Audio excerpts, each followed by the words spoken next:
Norm Snead hit 11 out of 17 in the first half. Ron Johnson ran for 67 yards, the top ground gainer. Here's Ron Johnson. And he has a first down. Ron Johnson out to the 32-yard line. Well, hello. Thank you so much for taking time out of your day to check out this video. And welcome to the Gridiron. 1926. The New York Football Giants' second year of existence. Remember, the NFL came into existence in 1920. It was formed in 1920. The Giants' first season was 1925. And so 1926, which is what this video is all about, is the Giants' second season in the NFL. Now, in 1925, there was 20 teams. With the problems that the NFL had with attendance, teams were coming and going left and right. If you Google New York Giants, what you might get a lot of is the New York Baseball Giants, because the NFL was not popular at all back in 1926, 25, or early 20s. Baseball, college football, and boxing were huge. Professional football was not. In 1926, there was 22 teams. Now let me just read them off to you here real fast. I don't want to miss any of them. The Chicago Cardinals, Pottsville Maroons, the Detroit Panthers, the New York Giants, Frankfurt Yellow Jackets, the Chicago Bears, the Green Bay Packers, the Providence Steamroller, Canton Bulldogs, Kansas City Cowboys, the Hammond Pros, the Dayton Triangles, the Milwaukee Badgers, the Columbus Tigers. 1925, there was the Akron Pros, but in 1926, there was the Akron Indians. 1925, there was the Buffalo Bisons. 1926, there was the Buffalo Rangers. 1925, there was the Duluth Kellys. 1926, there was the Duluth Eskimos. There was also the Hartford Blues, the Brooklyn Lions, the Racine Tornadoes, the Louisville Colonels, and the Los Angeles Buccaneers. Oh yeah. So it was 22 teams in all. The Giants that year wound up, they finished in like sixth place. They were 8-4-1. They scored 147 points. They only gave up 61. They were pretty good. The Frankfurt Yellow Jackets were won. There was no championship game. Whoever wound up in first place won the trophy, won the championship. So the Frankfurt Yellow Jackets that year were 14-1-2. They played 17 games. They scored 236 points and they only gave up 49. So the Frankfurt Yellow Jackets were by far the best team in 1926. Frankfurt Yellow Jackets had, you had to schedule your own games. There was no 16-game schedule. There was none of that. In 1925, the Frankfurt Yellow Jackets wound up playing 20 games. I think they were 13-7 or something like that. But just to go to show you, some teams were able to schedule games, some teams couldn't and wound up folding. In 1925, the Duluth Kellys only played 3 games. Frankfurt Yellow Jackets that year played 20. It is what it is. The Giants that year wound up playing 13 games. Every teams are playing all different amount of games. It all depends upon who you can schedule. But that some teams were just trying to schedule a lot because money was tight. It was very, very tight. Now the Giants that year, they won 8 games. 6 of them they won by shutout. One of the game that they tied the Canton Bulldogs 7-7. All 4 games the Giants lost, they got shut out. They lost 2 games to the Frankfurt Yellow Jackets, who were the champions. So there's no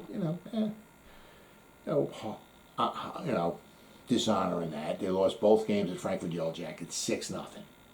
They lost to the Chicago Bears 7-0, and they lost to the Los Angeles Buccaneers 6-0. When one of the Giants' passes got intercepted, apparently in their own end zone, and the Buccaneers scored a touchdown that way. They missed the extra point, and they went on to win 6-0. So it is what it is. But so the Giants, in 1925, they were 8-4 this year, or 8-4-1. So they're both games. They were, but both seasons they were both, very. They were decent. Records pretty much about the same.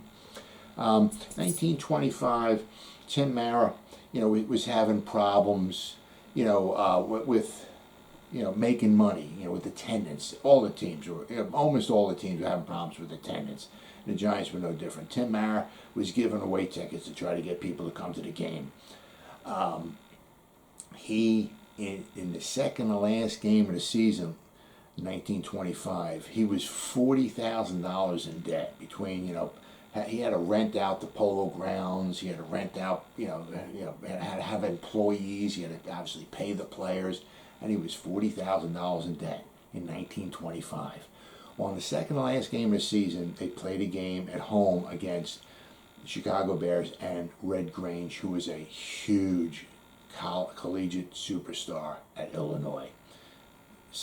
Fans followed him everywhere.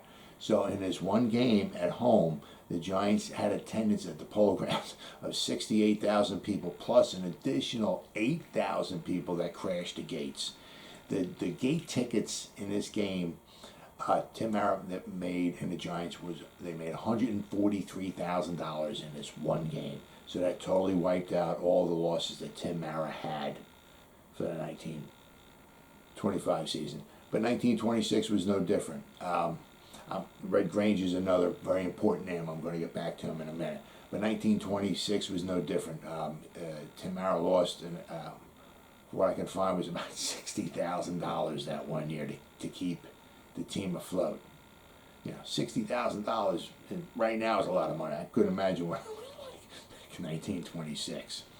So, I mean, teams were coming and going, constantly. If you couldn't schedule games, you couldn't pay people. You just folded, and other teams would just take your place. So it was, it wasn't anywhere near what it is today.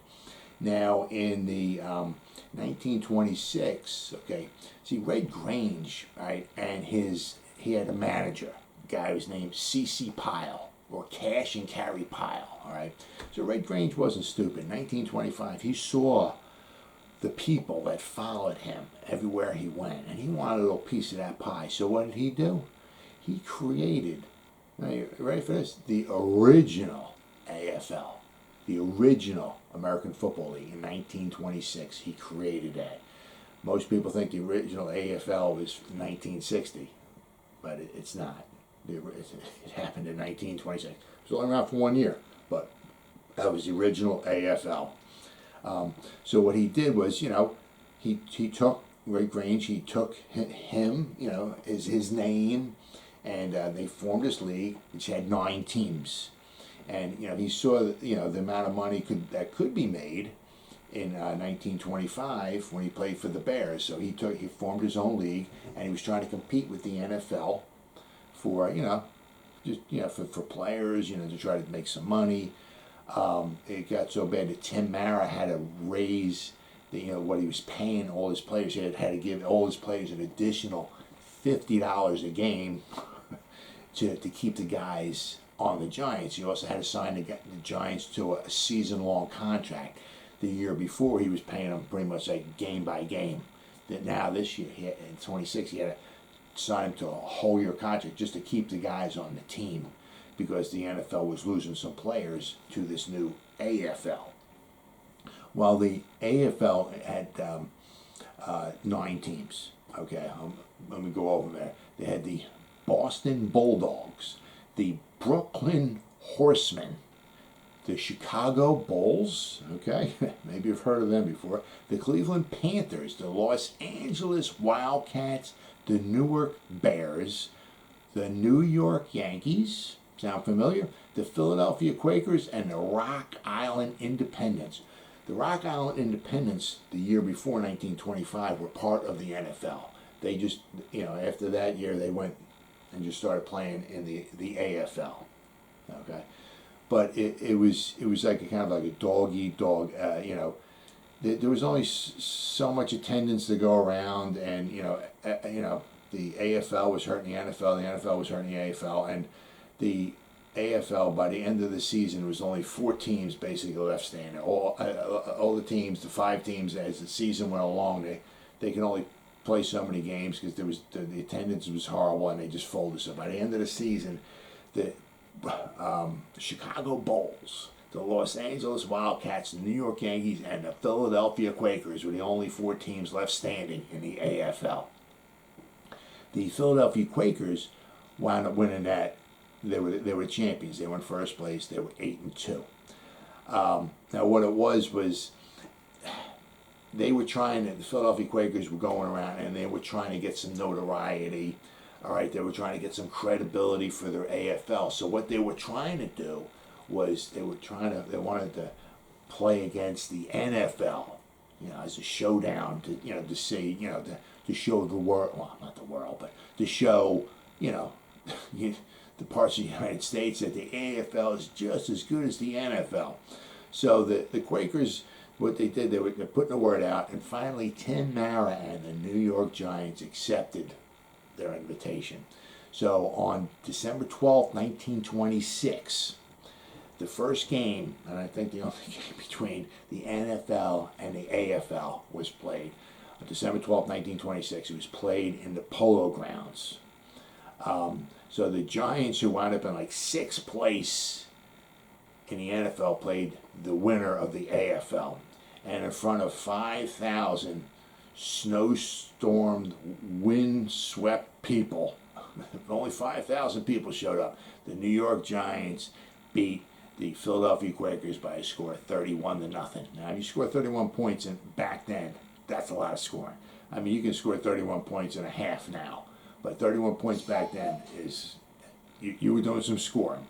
So that just kind of shows that the AFL was not